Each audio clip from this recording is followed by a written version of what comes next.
The gyro project is starting to come to a close. The back is done. This under panel for the gas tank is being put on. Speedometer, turn signal, high beams have been put on. Throttle has all been done. Still have a little bit of work to do on that, just a little bit. This headlight was giving me problems because it wasn't completely straight. I had to fix the brackets for that. The wiring is almost done. It's a lot easier than I thought it would be. Horns reinstalled down here. And the last thing I'm doing right now is, just to do the job right, this is the rear luggage carrier, which is really come in handy for little tiny boxes and things. And these are the two rear tail lights, turn signals.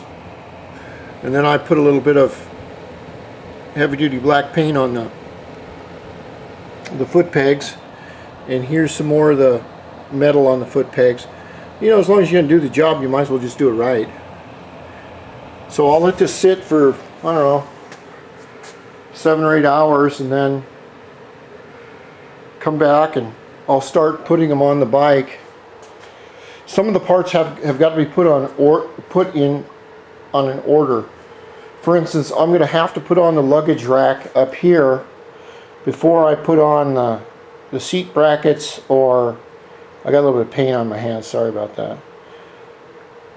Or the little glove box or the battery.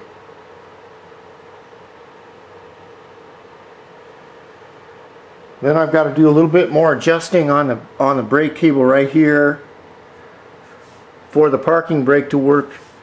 I'm pretty sure it works correctly, but I've got to make damn sure on that. And then everything else is basically done, and I'll put all the plastics together, and I will charge up the battery a little bit more, fire it up, and check my oil. Make sure it's putting out enough oil.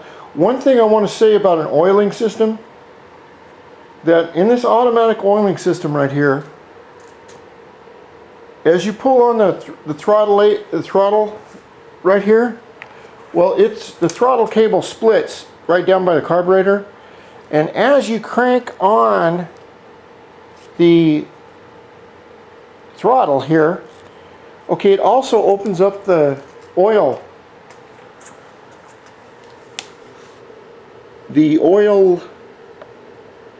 pump too.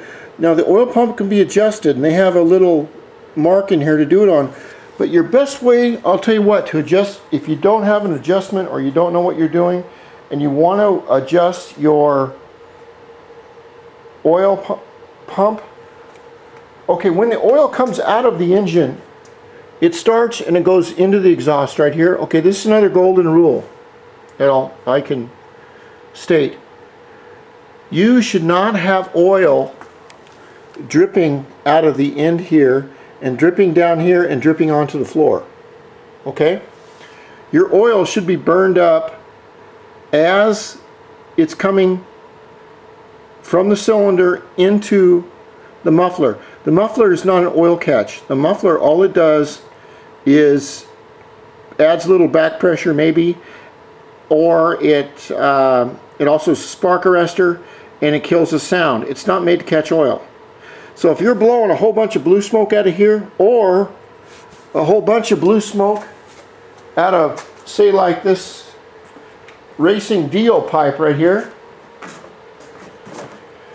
if you're blowing a bunch of chunks out of here and you put a little white rag on the ground underneath your bike right there, and you crank open the throttle and you've got spots of oil coming out, you've got too much oil.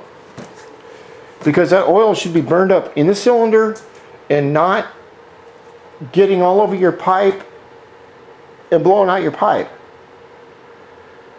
All you should have coming out of that pipe is nice straight exhaust. So that's just a little tip. Another way you can do this is if you take a little white rag right here and you hold it just while the bike is running. Just hold it back a little ways, okay? And then have someone crank the throttle. If that rag or paper towel starts to turn, you'll get little teeny tiny blobs of oil, just little pin pricks of them. If that happens, then you're running too rich. So that's just another golden rule. Okay, she's coming together. Next 2-3 days I should have her started up, and hopefully I can take a test drive if this weather will get any better. I mean, you know, it's only like spring, and that's why me and my family really want to move to Brisbane. We haven't been there, but God is telling us to go. And we can take the bikes too, as long as they don't customs charge me a fortune. Okay.